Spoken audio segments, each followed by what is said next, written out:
Demolition, and there's that right hand. They're duking it out, not by the right hand. Takayama.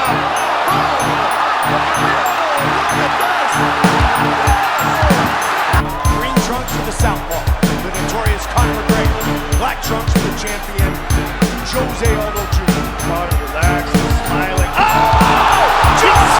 Nate Diaz, you just shook up the world. How's that feel? Hey, I'm not surprised.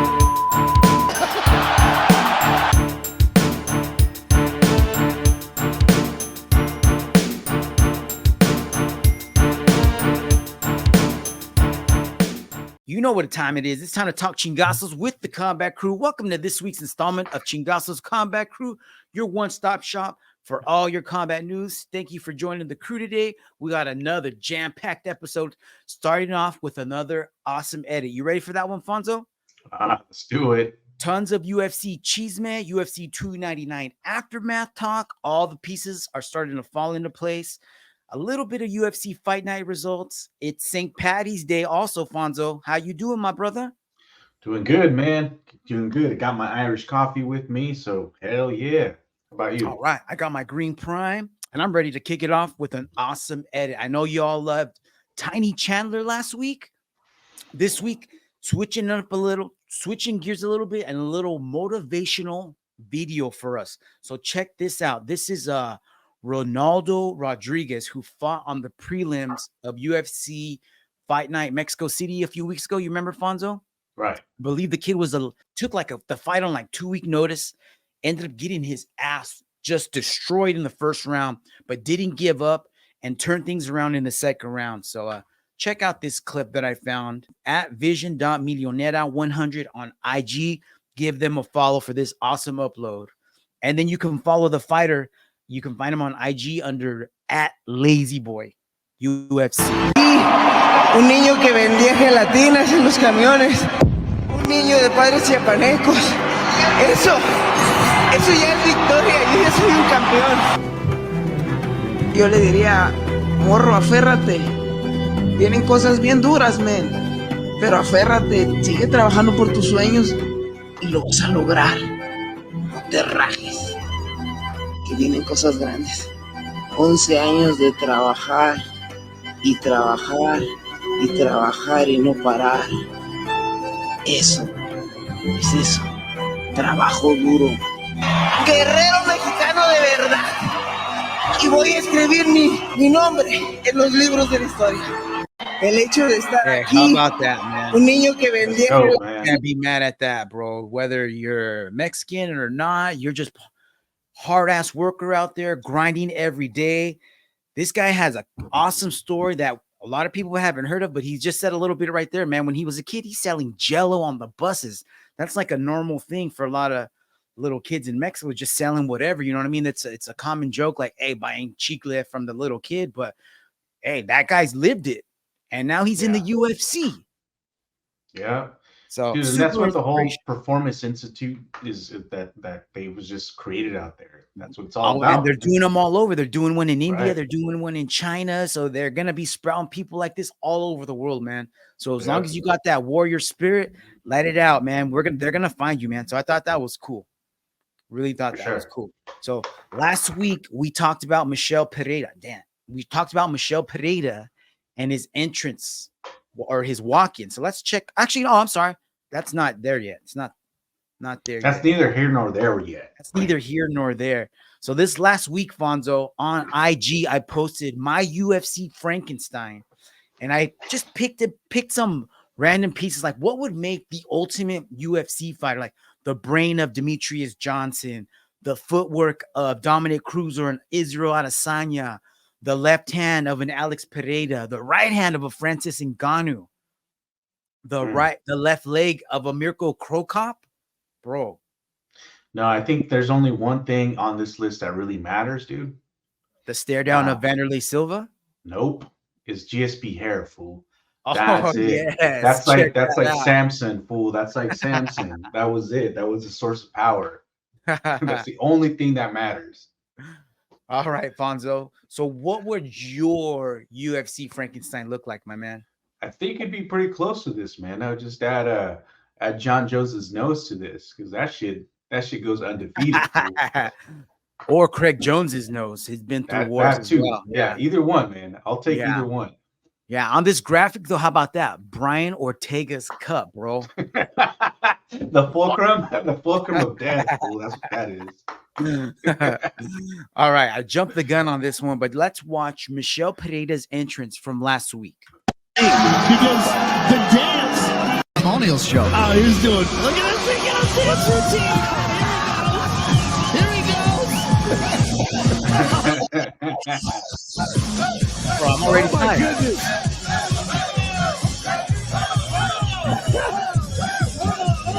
But this is actually important to see because Wild, bro. Dude, Wild. I was afraid that after they do this, like that Pereira was gonna be done. Like he was didn't he? tired. He had done that before, like a while back. I want to say he did some crazy entrance and he gassed it. Or was that the time he was doing all the flips in the fight and shit? Remember the flying kicks and then he gassed. So I was thinking the same thing. I thought he was gonna gas, but he had plenty in the tank, bro. And then at the post, you know what I saw though? This fight was different. He didn't do any of those flips and spinning shit. That's true, man. He just, so I think maybe he's learning to calm that shit down. Yeah, maybe, man. He's focusing and harnessing all that power instead of wasting that energy. So yeah, dude. I did hear Dana say in the post-fight presser though that there are going to be no more entrances like that. What? Why? Yeah, I mean, I don't know. Maybe he's thinking of fighter safety or like maybe time crunch. You know what I mean? Like if every fighter has an entrance like that, that could go over the pay-per-view time. I don't know. That might be something minor, you know. But I'm cool with it. Are you cool with it? Yeah, man. This didn't take that long. I'm okay with it as long as it doesn't take away from their performance. That's all. Right. Yeah. Right. All right, bro. Last week we talked about PFL. And the kickboxer Cedric Doumbe, who's switching over to MMA now. He's supposed to be a super badass, remember? Yeah. And he ended up losing by TKO because he had a piece of glass stuck in his toe, remember? Right. And then we were talking like, how the hell does that happen? And then Cousin Ed was like, boom, somebody walked in in the cage with glass in their shoes. Well, guess who that person was, bro? Guess who that was? Oh, shit. Motherfucking Tony Parker. Cool guy, Tony Parker, ex-San Antonio Spurs player, ex-Eva Longoria husband. Damn. Yeah, dude, he don't give no rip. So apparently he walked in with some Timbs. He had glass stuck in his boots. I don't know where he's walking around, back French alleys or something, but apparently he sprinkled some on the mats, and that's what Cedric Doumbe ended up getting stuck in his feet. Yeah, dude, I hope this serves as a fucking lesson to keep people from fucking walking on them with shoes on. They should, but talk about literally shooting yourself in the foot, man. That's supposed to be one of your superstars, and now he's got an L for no reason. Yep. All right, dude. No damn reason. I don't want to bring the show down a little bit, but I do want to report on news because that's what we do, right? So I don't know if you all heard about this, but last week, Mark Coleman, ex-UFC heavyweight champ, ex-Pride openweight GP champ, saved his mom and dad from a burning fire, pulled them out, bro, and ended up going back into the house and was overcome by smoke inhalation. And I believe the fire department ended up pulling him out, and they ended up having to put him in a coma for a handful of days. But since then, he's woken up. He has woken up. And the only reason he woke up in the house fire was because his dog Hammer woke him up. And that got him enough time to get his mom and dad out. And then the reason he went back in the house was to go get Hammer, but he couldn't find him, bro. Another day. Check out this video. Get better. There's Hammer in the back. Move forward. Always make progress. Never give up. Just keep going. Do more. Be the best. Good morning. Let's go. Another day. So that was Hammer in the back, but that was Mark Coleman talking because he's really recently had hip replacement surgery, dude. So he'd been having having a rough patch of life right now, getting through it all. And then this happens, and then he loses. So there's another clip that I was gonna post, but it's too much, dude. Where he wakes up in the hospital, his daughters are seeing him, and then he tells him like he just didn't have enough time to go get hammered. So you know me, Fonzo, I'm a super dog person and super best friends. And in this case, the best friend, I mean, I'm sure anybody would do this, you know, if you had to give up your life for your family, you do it in a heartbeat. You know what I mean? And that's what real heroes do. So because Hammer is a hero, I wanted to do a 10 bell salute, dude. So all right. Honor of Hammer. Rest in paradise, Hammer. But I wanted to give him a 10 bell salute because he's a real hero, and that's what heroes deserve, man. So here's for you, Hammer.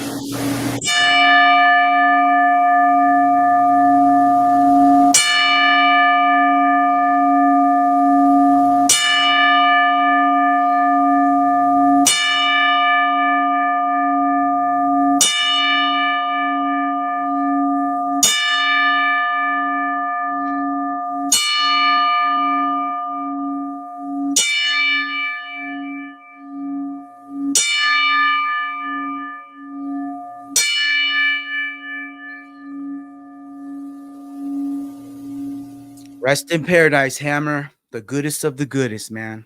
All right, Fonzo, let's get into some real combat news now, man. I'm sorry to bring the show down, bro.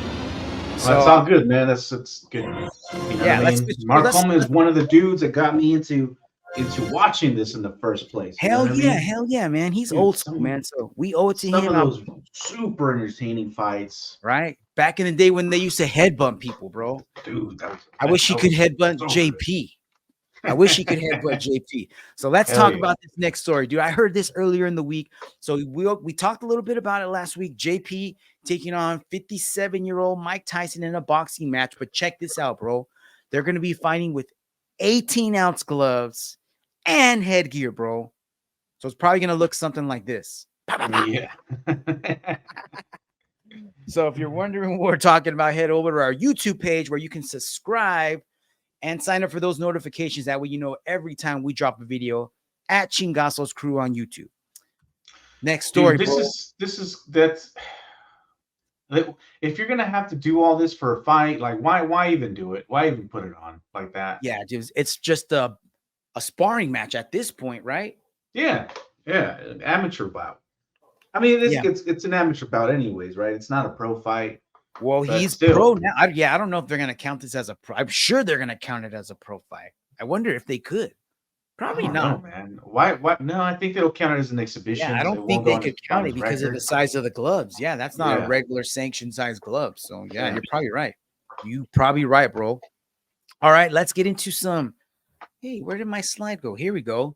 UFC Chisme time, bro. UFC Chisme. You ready? All right. And some of this is real, bro. This ain't all Chisme, but your boy JDM's manager revealed that he broke his hand in the fight against Gilbert last week and just kept going. He didn't say I don't remember reading what round he broke it in, but whenever round he did, he just kept going, dude, and he was able to finish with that same broken hand. I was gonna say, man, it did the whole fight. I would never have. Yeah, you never noticed because at the end he was dropping those Donkey Kong hammers with both hands. Yeah, those elbows. You know what I mean? Yeah, yeah. And then since he won, he went ahead and called out Shavkat, bro. Mm-hmm. And Shavkat's like, "Bring it, bitch, bring it." But that would be a killer fight, dude. So I think I got some proposal matchups that we're gonna be discussing in just a little bit. So let's look at the welterweight rankings. They've been shooken up, bro. I was saying this a lot yesterday when we were out playing golf, falling forward, bro. Like you fail, but somehow you end up doing good, right? Yeah. Check out number 4, who used to be number 5. Colby. Who's coming off of a loss. How the F do you move up in the rankings after losing? That's crazy. That's your boy Uncle Dana, fool. Dude, they should have just. I would feel more comfortable putting Jack at 4 than Cole. So what I'm talking about the welterweight rankings. Obviously, Leon's the champ, but underneath him, dude, Kamaru at number 1 still. All right, Bilal at number 2, though. Dude, come on. Shavkat number 3, Colby at 4, JDM at number 5. And then welcome to the UFC rankings, Michael Page. He's in at number 13, bro. I'm cool with that. Yeah. I just thought that was kind of messed up, dude. Colby, come on, dude. Yeah, he's definitely taking up a spot. Like dude, at this point, I would put Colby maybe between 10 and 15. Ooh, dude, that's disrespectful. I would seriously. I would put him outside of number 5. I'd put him like at. Dude, when's the last time he won a fight? Yeah, I know exactly, dude. Well, what was his last win? Was it Woodley? Dude, it's been a while. No, it was Jorge. I think it's a Masvidal fight. Okay, but he's fighting Jorge. yeah. All right, dude. Well, what do you think about this round of matchups that I found on Reddit, dude? Fights that they should make out the welterweight division next. Bilal and Leon. Give me a thumbs up if you agree. Yes or no? Bilal, yeah, definitely. Okay. All right. How about JDM and Shavkat? Yes. I'm cool with that. Colby and Ian Gary, bruh. Just so we can get Colby out of the goddamn roster, yes. Maybe. And then Venom Page and Wonder Boy. That's a no for me. Boy. That would be a cool fight, dude. No, that's a no for me. I would be thumbs up on it, but you know what? Venom Page already said that ain't gonna happen. So here's the reason. And I think I mentioned it last time. I think their styles are so fucking similar that they'll just dance around each other. They might. Yeah, it might be like a karate combat fight. And I think honestly, MVP had said the same thing. Did he? I didn't hear that. But yeah, you're right. You might be right, man. It's just one of a possibility of fights, and I think I even have other matchups later on that I'm going to be sharing in just a bit. So this is welterweight division fights 1.0. We'll come back. All right, bro. Check this out. So I don't know if Colby saw this, but Colby's entered the chat and has already responded, bro. Check this video out. It's my boy Colby. Actually, he's not my boy. I don't claim this guy at all. You translucent. You wanted my attention? Now you got it. You missed your chance. You had your chance in December to step on the same stage as me and have a microphone and say whatever you want to say to me. But you were scared. You just went life and death with a guy that does this part-time. Dude serves bloomin' onions for a living. And you went through a split decision with that guy? You want Donald Trump's favorite fighter? That's a big step up in competition, Junior. You know what? I'm a giving man. Let's come to a compromise. Stipulation number 1. You and that gold digging got to turn your Instagram comments back on. Stipulation number 2.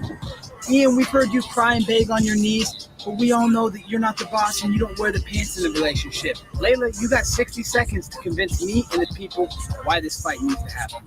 So put your husband in the corner, get on your hands and knees, and beg. Now for stipulation number 3. Layla, you want to be a star? After I beat your husband, he's going to sit in the corner just like he does. He's going to watch. Let's tell these guys. Let's go with the chick. He's so cringy, man. So it looks like they're already starting to heat it up. So, I mean, it hasn't been announced yet. They're just going back and forth on social media. Ian already responded. He said, people hate him because he's a little prick and he's just not a good human being. Everything he stands upon, him and his wife and his family, it's disgusting. Oh, actually, I'm sorry. This is Colby talking about Ian. Him and his family, it's disgusting. We need to get rid of the kid, and I'm the perfect guy to get rid of him. I'm a perfect company man that will turn this kid's lights out, end his dream. So typical Kobe, and I'm really surprised that he's going after him because he could totally lose this fight, dog. Well, yeah, but he's trying to keep himself relevant, dude. How else do you do that? Yeah, you're right. This is one way to do it, bro. This is definitely one way to do it. Because I mean, either way, I mean, whether you like Ian or not, I mean, he's coming up. You know what I mean? Yeah, he's definitely. Yeah, you can't ignore that. You can't ignore the fact that. Yeah, and Kobe is on the opposite side. He's on his way out. So, yeah. Yup. All right, bro. Check this out. So after last week's Chito and Sugar Sean fight, Corey jumped on, or actually Umar jumped on and called out Corey Sandhagen. And he says once he beats Corey, title shot, bro. What do you think? Interesting. All right. I like it. And actually, where did it go? I have it on another slide, but we'll talk about that in just a little bit because I do have his record I want to say that I want to go over. So we'll come back to this, all right? All right, bro. All right. BSD took on Dustin Poirier last week. You guys remember that? Took a whooping. And we did talk about this on the Parlay Super Show. I told you guys that it looked like he was coming in with a staph infection. And he was taking antibiotics. And he just ended up saying that I was on antibiotics. It did affect me. And yada, yada, yada. Whatever. Dustin finished the fight, bro. Mm-hmm. All right, keeping the train moving, dog. What do you about this? What do you think about this? So Sugar calls out Ilya last week after he beats Chito. And then Ilya's like, yo, hold up. Check out behind you. You got some unfinished business. So I wanted to ask you, dog, what do you think? I think we already talked a little bit about this. You think that Sean should move up to 145 and fight? Or does he got to handle business at 135 first? Yeah, he's got to handle. He's got to handle against Marab first. He owes it to his division to really assert himself to dominate. You know what I mean? Like this whole thing about people jumping to the next weight, wanting a super fight, wanting to be two title, division holders or whatever. Shit. Yeah, I mean it's cool, but you got it's getting out of hand. Exactly. You need to handle your shit first. Yeah. You need to prove yourself first. Definitely, bro. Definitely. All right, bro. I found this quite interesting that Sean tweeted this during the week, and he's like, I want Marab 2025. Gonna be badass. What? Why 2025? Dude, I don't know. That's what I'm thinking too. I'm like, why would you? And then you got 9 months. You got 9 months left in the year. Well, bro, check this out. The suspensions came out, and I'm wondering if that has anything to do with it. So check this out. I don't know if you caught a peek at the suspension. You know, after every event, there's always an automatic 60-day suspension for fighters. And depending on how much damage they take, they might say like, hey, you need to go get approved by a surgeon or a different physician before you can begin training again. Because the 60 days isn't enough time for your body to recover. Right. So Chito got the standard 60-day suspension, but check that out on the screen, bro. Sean O'Malley suspended indefinitely until cleared by orthopedic doctor. What the fuck is Chito made out of, bro? He must have broke his foot, broke his hand, both, one of each. I don't know. Maybe that has something to do with 2025.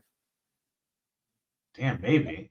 Right? But did he seem like he was limping or fucking? Yeah, well, I don't know if I rewatched this fight a few times already, and I mean, I only watched the fights, but on a handful of occasions, I've gotten up to go get something to drink, and when I come back, he's like walking out of the cage, and he was limping, dog. Damn. Yeah, he was limping noticeably. So I wonder. We'll see. Well, I'm sure we'll hear this eventually, but he's not saying much. So I just thought that was fucking crazy.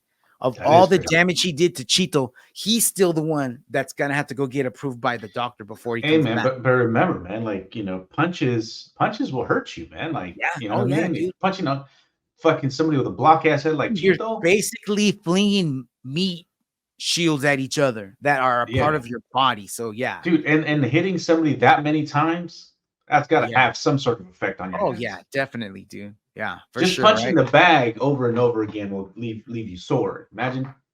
Yeah, now imagine somebody's face or elbows or knees. Yeah. All right, bro. So staying on the 299 tip, what'd you think about Dustin, jumping the ghillie so many times? We talked a little bit about it. We're like, did you hear him in the post-fight press conference? He's like, you miss 100% of the ghillies you don't take. So I thought that was funny, dude. And then I thought it was even funnier that I found this conversation on. Check out this comment I found on Reddit, dude. This is because they're trying to set up Dustin versus Islam now, right? So check this out. Imagine if Islam goes for a takedown and Dustin jumps for the ghillie and gets it. Then Khabib comes out of retirement to avenge Islam and gets guillotined too. No, check it out. It gets better. Then when Dana goes to put the belt on Dustin, he jumps for the guillotine and submits him too. Dustin versus the world. Yo. How about this though? How you think Justin feels about this? Justin sent Dustin to the ER room. Then they reward him with the Charlie Olives fight for the BMF title. And now they're like, no, Justin, sit down. We're giving the title fight to Dustin. And that's not official yet. It's not official, but I'm just saying that's what it looks like. It may be happening. Because even Islam tweeted that. Check that out on the screen. Islam says Dustin said it. Islam in June. And then Makhachev tweeted the little handshake emoji. Yeah. So here's what, dude. Yeah, check that out. Why don't you read that on the screen real quick there, Fonzo, for everybody? I got a little quote there. So this is a quote from Islam Makhachev, and it says, "I know Dustin does not deserve the title fight, but we don't have any option right now. He's free now. He's healthy, and I asked him to fight in June. He's a tough opponent too. He has a good guillotine." Okay, so the guillotine returns.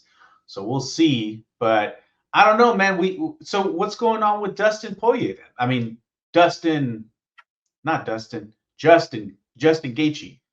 Well, Gaethje's fighting Charlie Olives, UFC 300. Remember? Right. Yeah, that's coming up. So he's busy at the time.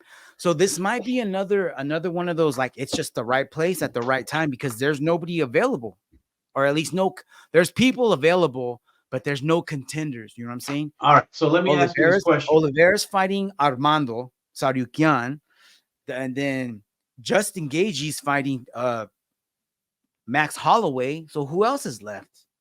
Might as well. Yeah. So let me ask you another question. So what if both people were available? Who would you rather see? I'd rather see Justin. I think he deserves it more. Okay. Who do you think would put on a more entertaining fight? I don't know, man. I mean, the version that we have of Justin right now is a little bit different. He's not going to rush in there. He's going to be a little more patient. So it's not going to be the same Justin versus Khabib style fight. You know what I mean? So I'm interested in that. But we already know what we're going to get in Dustin. Right. You know what I mean? So very similar. Yeah, he's just going to fight reckless, dude. And we're probably going to end up seeing the same thing. So, and he also got, I mean, not to say that he doesn't deserve it, but I just think that Justin deserves it a little bit more this time around. I agree. So I just like how how Makhachev threw in. He's got a good guillotine. Yeah, that's funny, dude. It almost would have been cool if they would have flip-flopped and gave Dustin Max and then gave Justin Islam for June. I think that would have been more exciting. Yeah, but yeah, that's neither here nor there, Fonzo. Nope. All right, bro. Well, check this out. Did you see the match, the boxing match last night? Did you talk to Eddie after it? I did not. I mean, I saw it on social media. Yeah. What did you make of that finish in the Francis fight? What do you mean? What did I make? What did I make of it? When you saw it, like it was people are saying it's one of the more violent knockouts in boxing history. Yeah, I mean, going into the Fury fight, if Fury trained for the fight and didn't show up and look like he ate Tyson Fury, that's probably the way that fight would have ended too. I mean, listen, you know how I feel about crossovers into boxing. It's not Conor, I don't care. That's how they end. That's exactly it. Did you? Nah, I just wanted to drop that in. It was going to come out, but he's just saying, I didn't watch, and that's how it should be. Honestly, though, I do agree with him. That's how it should be. Like a lower level boxer versus upper echelon, that's what you got to do. You know what I mean? Yep. So, but at the end of the day, Francis got that bag, and that's all that really matters. And at the end of the day, man, people like to say, speculate what would happen, if this person crosses over to this sport, this person crosses over to this sport. Dude, there's a reason why these sports exist. You know what I mean? Like there's levels to every sport. Yeah. And you know what I mean? You might have some success in a fight or two, but eventually you're gonna get a fighter like this who comes up and puts you on your ass because you don't belong there. True that. You don't belong at that level. How about the guts of Francis to try that? I agree. I'm not mad at it. Yeah, exactly, dude. Like the only like we just said, fail forward, man. He's going up against the best of the best in the man's sport. You know what I mean? Yeah, he got smoked, but that's what should have happened to begin with. You know what I mean? Yep. Yeah. All right, bro. Let's stick with UFC. Check this out. They're finally setting this up again. Manel Kape, Matthias Nicolau what is this? The flyweight division finally going to get a little injection, and we're going to probably see some move ups in the rankings. This is going to go down April 27th. Hopefully, Manel makes weight, because if he would have made weight and he would have won the way everyone thought he was going to, he probably would have been fighting for the belt next month at UFC 301.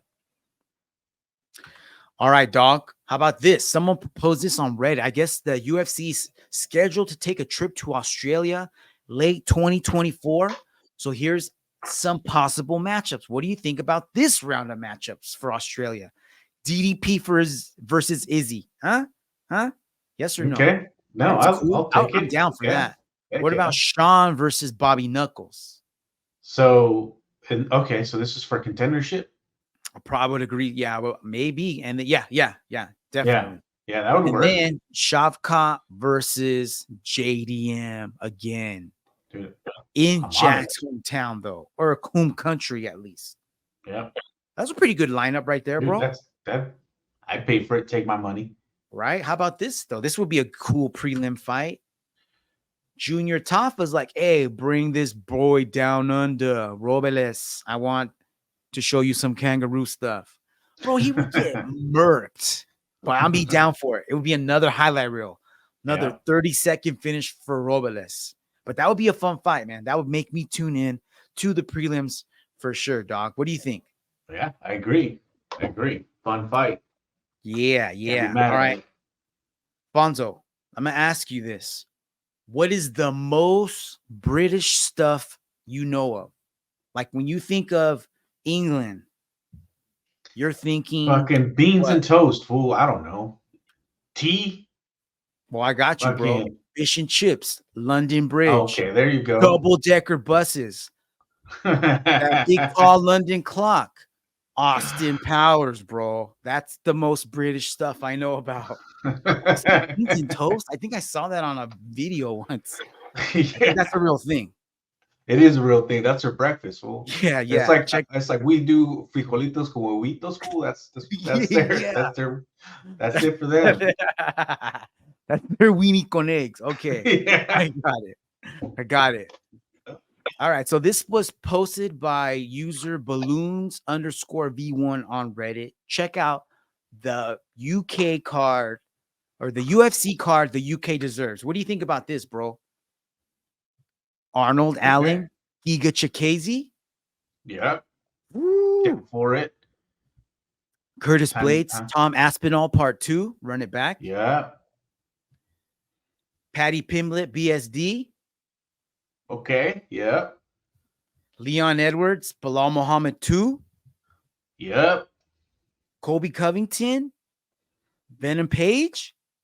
Okay, yeah, I'll take that versus one. Grappler. That's a different one. Yeah. You know what I mean? And then somehow you'd have to throw in Ian Gary on there somewhere. Somehow find him a matchup. He'll just watch from the corner. Oh, cuck boy. But I thought this was a good card, man. I thought this was a really good lineup. I don't know. Like, let's see. Right now, at the moment, I don't think any of the other besides Leon, I don't think anybody on the screen has a fight matched up right now. So they could totally do this. I don't know when they're proposing to go to the UK, but hey, they could do this Q3, Q4. Yeah. Yeah, it's a pretty good card, man. I would love to see it. All right, bro. Did you know that there was still one fight left to make for UFC 300? Oh shit, no. Yeah, Dana announced it, I believe, last week, or maybe for the main card for the prelims. No, for prelims. It's gonna be a prelim fight, but it's a banger. Check it out. Jalen Turner, Renato Money Moicano, dude. That was gonna be a bloodbath, bro. That's gonna be a good one. That's gonna be a great fight. Heck yeah, man. It's gonna be a good one, man. Dude, they're throwing everything at this card. Yeah, they loaded it up, bro. And every card after this probably gonna have to pay the price because they burned all the fighters out. But whatever, man. They'll catch up. They'll recoup. Oh, it's like you go into the buffet and everything is just piled on. Exactly. It's like they put cheese on it, cheese, shrimp, and bacon on everything. Give it to me. Yeah. Give it to me, bro. So let's look at UFC 300 from top to bottom, dude. Starting with the prelims. Biggie versus Cody. How do you think about that? banger. Yes. Bobby Green, Jimmy Miller. 100%. I think they could have left that out and put it on a fight night card. It's still a good fight, but it's just I'm not not mad at it. UFC 300 material. I mean, I feel like the only Dude, reason for a prelim fight? dude, they could have put something else on. Okay. You know what I mean? All right. Not neither one. I mean, Bobby, I mean, I don't know. They could surprise me. They could surprise us. I could be eating my words right now. Jessica Andrade, Marina Rodriguez. All right. Yep. Jalen Turner, Money Moicano. Yup. Yep. Sadiq Youssef, Diego Lopes. Oh. Yep. That's gonna Holly be good. Holm, Kayla Harrison. Hold My Yep. Traps. Calvin Keita, Aljo. That's gonna be a good one, dude. Yeah. Yuri Projaska, Alexander Rakic. What? And then main card, bro. Charlie Olives, Armando Sarukian. Yes. Bo Mhm. Nickel, Cody Brundage. Mhm. Justin Gagey, Max Holloway for BMF. Zhang Wei Li, Yan Xiaonan. Alex Pereira, Jamal Hill, bro. I got the dude. Remember when UFC used to make promo videos for pay-per-views? Like, remember that epic ass Conor McGregor, Jose Aldo video with the Kanye West song in the background, dude? Yeah. I miss those, dude. Check this out. Did it for 300. Ever since the beginning, UFC has been all about putting on the biggest events. I get chills, When dude. we put together these major fight cards, UFC 100. the whole world is watching. Our days, Fonzo, right This there. monumental is now upon us. Remember that King of the Cage? These That are was the ugly. moments Yeah. that they remember for the rest of their lives. UFC 300 is going to be one of those events that people are never going to forget. The fighters that we have on this card, this has the potential to be the greatest night of fights in the history of combat sports. It's an excellent fight card from the top to the bottom. 12 current or former champions. The record holder for most career fights and wins. We've got an International Boxing Hall of Famer taking on a two-time Olympic gold medalist judoka. This is a fascinating matchup. Charles Boyzzzz. most submissions and finishes in UFC history. The famed BMF belt is on the line. So excited. What a matchup. Max Holloway's taking on. The way they framed him, I thought he was fighting Yan Xiaonan. He'll whoop her ass. She'll slam him, though. The greatest night of fights ever seen. That's what UFC 300 is going to be.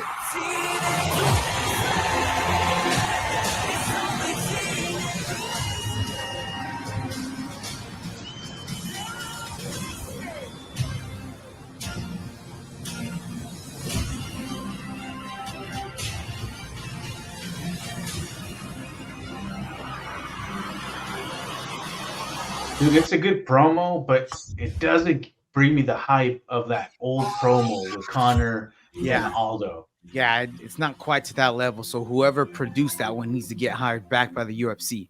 But still, Or- still good. Yeah, Or or the girl, remember that's the right. 1-2 for Whoever Ngannou that versus person was. Tyson Fury? Yeah, like that. That That's one, that was a good promo that was too. epic, dude. Yeah. That was the one Cousin Ant was hating on, though. No, yeah. Yeah. All right, bro. He took Speaking a of lot of Cousin Ant, I know he's going to be tuning into this. What do you think about this? Alexa Grasso, Valentina Shevchenko named as the coaches for the next season of Ultimate Fighter premiering in June. That's gonna be a good one. That'll be cool. But then Yeah. you know what that means? Another They're gonna rematch, fight bro. again. So what's that going to Yeah. be? Grasso, Valentina, 3 or 4? I think it's 3. 3, huh? It's 3. Yeah, 3. All right. So they're not quite Yeah. caught up to Figgy and Brandon, but all right. Yeah, but that'll be a good one, man. And then Yeah. and that's good because we need more in the female division. You know what I mean? Definitely. Yeah, but we need big name fights, man. Big fights. And Yeah. this is as big as they get in the ladies division. So I'm for it. Yeah. All right, bro. So while UFC 299 was going on, Chito Vera fighting Sugar Sean O'Malley for the Bantamweight Championship. Guess what was happening at his house, bro? Mhm. Fucking broke into it. Damn. They knew he was gonna be gone, and they sure enough, they look at that. They just stomped the door in. So that's kind of messed up, dude. Whoever did that probably was just watching the house for a while, you know what I mean? And then on top of that, I'm wondering if, because throughout the week he was doing interviews in his house, so the cameras were in there and they were showing the videos and people could see what you got. I mean, not like they were going through all the drawers and stuff, but they're like, hey, we know that that's a room there, we know that's the bathroom over there, you know what I mean? And then they already knew he was gonna be gone. So Yeah. And it's kind of funny, dude, because remember this happened to Cyril Gane in his last fight. He was gone. I feel like when this he has came. happened to a couple fighters. Yeah, dude. So I mean, if you're a UFC fighter, I mean, it's Don't obvious you they're already go going to to know the you're not. house? They already know Yeah. you're not going to be at your house. So maybe have somebody at your house. You can hire me and Fonzo, and we'll be house sitters. Nah, I promise this you, is no what they one will gotta break do. into your house. This is what they got to do. They got to do what my parents did when we left. Where you leave Leave one the lights light on. on so that people think you're there. Leave the lights on and the TV going full Yeah, blast. exactly. Yeah, I thought that was pretty fucked up, dude. It's fucked up, man. Yeah. So how about this though? I got this from the fight doctor himself. Eddie sent this to me during the week. Nate Diaz taking on Jorge Masvidal in a boxing match going down here in California, Inglewood, June 1st. You for it or not? Yeah, this one I would for sure. I would rather see this than an MMA fight between them two, for real, honestly. I agree. Yeah, I Agree. think this will be entertaining. And I think this is in Nate's corner, bro. He should have this. He's got the better hands. He's got the better cardio. So we'll see what happens. As long as he doesn't hold back, he should win. Yeah, but he likes to play around, dude. Yeah, he does. Yeah. All right, dog. Are they doing? Did they say what kind of gloves they're wearing? Hopefully not 18 ounces. I'm pretty sure it'll be normal, whatever the 14? normal size is. What is it? 12? I think it's 14. 14? Yeah. All right, dog. So here is what I was talking about earlier when I said that Umar's calling out Corey, and he says if he beats Corey, then he should get a title shot next. What do you think? Too soon or not? Like if he could beat Corey and he beats him, and I got his record right here on the screen, dog. You don't even gotta look it up. Check it out. So he's only got 1, 2, 3, 4, 5 fights in the UFC. His last fight came against a newcomer, Beksat Almakan, which he won by unanimous decision. Before that, he beat Rony Barcelos by KO round 1. Before that, he went 3 rounds with Nate Maness, 1 unanimous decision. Before that, rear naked in round 1 against Brian Keller. And then before that, he went 2 rounds before he got the rear naked against Sergey Morozov. I'm going to say that resume is not impressive enough. No. I don't even think that resume is impressive enough to warrant a fight against Corey. But if he can beat Corey, and not by unanimous decision, like get a finish, if he can finish Corey, nobody's been able to do that in a long time since Aljo. Nobody's even been able to get close to him, dude. If you can get a finish anywhere within 3 rounds, all right, there you go, bro. That deserves a title shot. But right now, this resume on the screen, that does not warrant a title shot, bro. I'm sorry. Not even a top 10. That warrants a top 10 fight because he hasn't even fought a ranked opponent yet. And maybe that's because they don't want to fight him. Maybe it's bad timing, whatever it is. He hasn't had it yet. So I would love to see. I mean, if he's going to get the Corey fight, cool. But he definitely has to fight somebody in the rankings and get a win with Biden. But get a finish. Corey's a real test. You know what I mean? Corey will tell us. Corey will tell us what he's actually made out of and whether he belongs. Right? Yes, definitely, man. All right, dude. So UFC 300 is on the horizon in a few weeks, but after that, we got UFC 301, bro, and they announced the main event, and it's going to be Alexander Pantoja and Steve Erceg. Steve Erceg, who just fought on Ultimate Fight Night last week, I think it was the week before. I think it was the week before the big pay-per-view where he ended up winning by, I think I got his record on the screen, actually. Check it out. So we were just talking about Umar, who's got 5 fights in the UFC, asking for a title shot. Now we got Steve Erceg, who's only got, count him, Fonzo. How many fights does he have in the UFC? 3. Uno, dos, tres. Uno, dos, tres. And now he's getting a title shot. And it's not that he asked for it. They just gave it to him, bro. I mean, who's in that division? Check it out. I got the top 10 on the screen. Brandon Royval, number 1. Moreno, 2. Amir Albazi, 3. KKF, 4. Matthias Nicolau, 5. Manel Cape, 6. Muhammad Mokaev, 7. Alex Perez, 8. Tim Elliott, 9. Steve Urseg, 10. So the only one 10 is taking on the champ. So 10 is available. Number 3 is available, depending on how injured he is. And number 1 is available, but we don't know how soon he could fight because he just fought a few weeks ago. So again, this is another one of those where it's just right place at the right time. Man, well, here's the thing, man. You expect Pantoja to beat the shit out of him. You should, but dude, this is one of those fights where it's like it's a wild card. It's a super wild card. And what if he just goes like, fuck, I'm a party. But he doesn't seem like the type of fighter to go easy. Like he's not gonna, you know what I mean? I hope he doesn't, and he should make quick work of this. But dude, Steve Urseg is those tall, lanky fighters. He is a nightmare matchup for short people. Like I'm a jiu-jitero, and the body type that I hate going up against the most is these guys, because they're scrappy. They got long legs, long arms. You got to battle through all their limbs before you can even get in. Yeah. And in striking, I mean, it can be a little, I mean, I'm a short dude too, you know what I mean? And it's hard, man. If you don't know how to get on the inside and get on the inside of those limbs, they'll be a bad day, bro. And they'll pick you apart. But I tell you, if you're good at getting on the inside, you know, thinking Tyson, thinking fucking who is Chavez, that kind of shit, like these fighters, you make quick work of, because once you get on the inside, their long limbs are a disadvantage. And he could, dude, because he just comes out like a fucking motherfucker. As soon as the bell comes out, he's in your face. Yeah.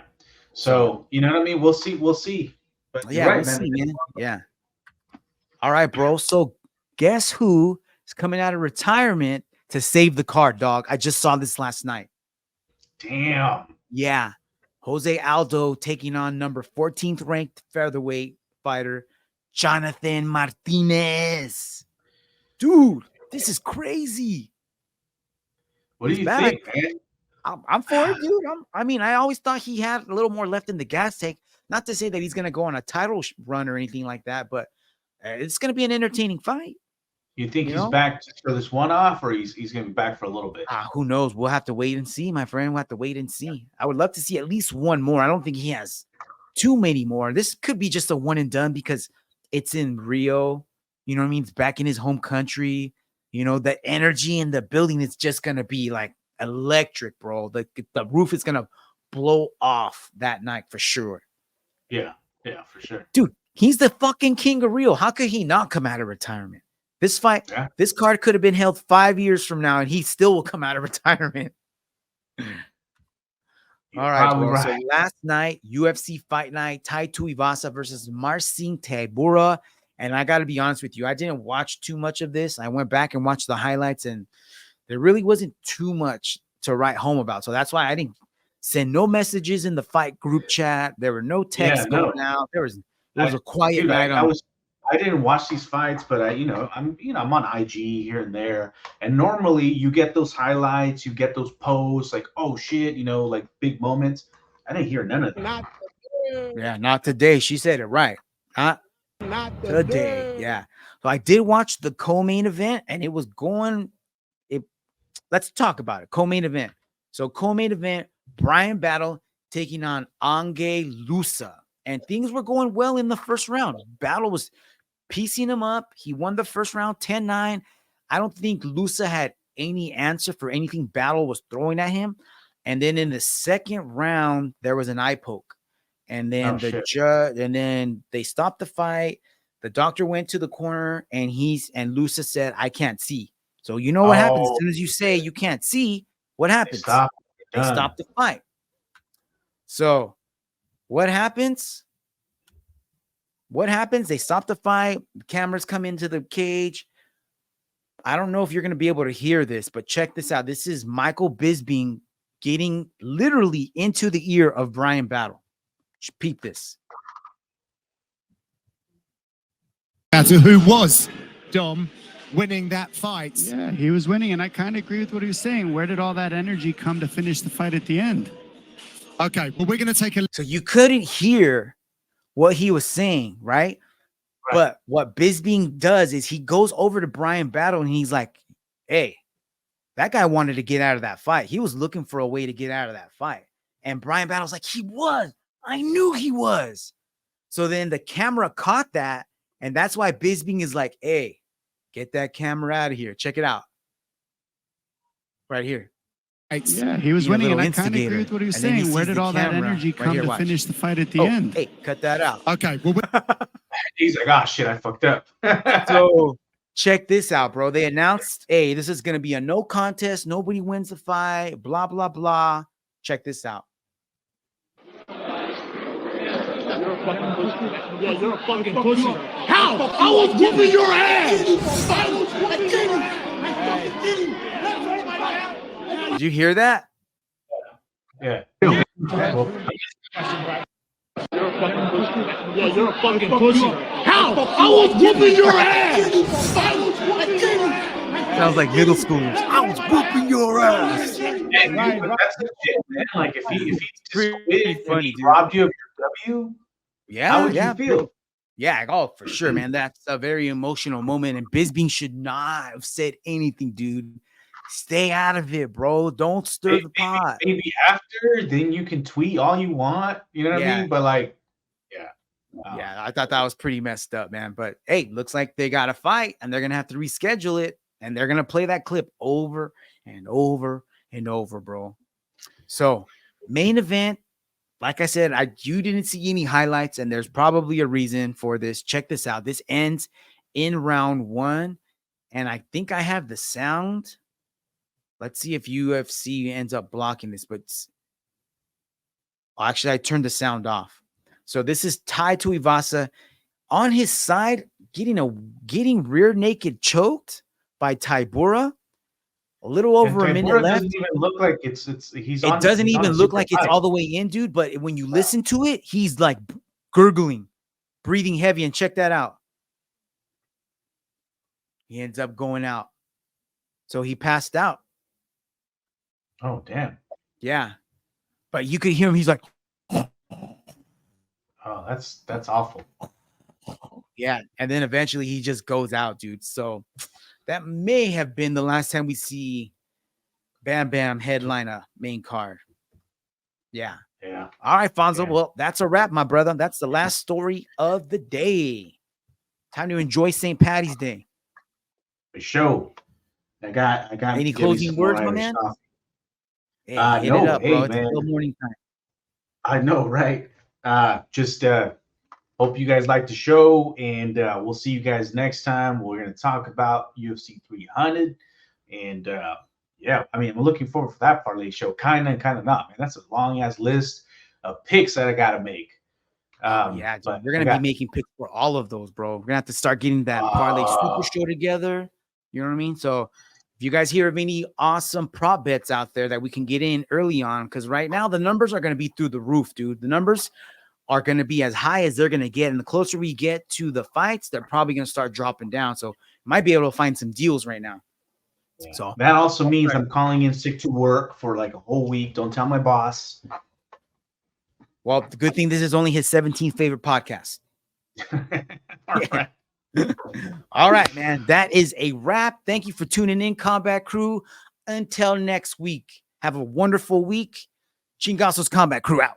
Peace. Peace.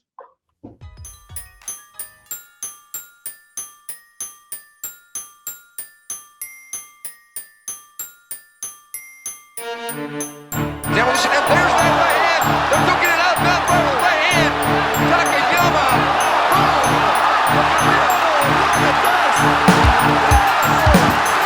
Green trunks for the southpaw, the notorious Conor McGregor. Black trunks for the champion, Jose Aldo Jr. Conor relaxing, smiling. Oh!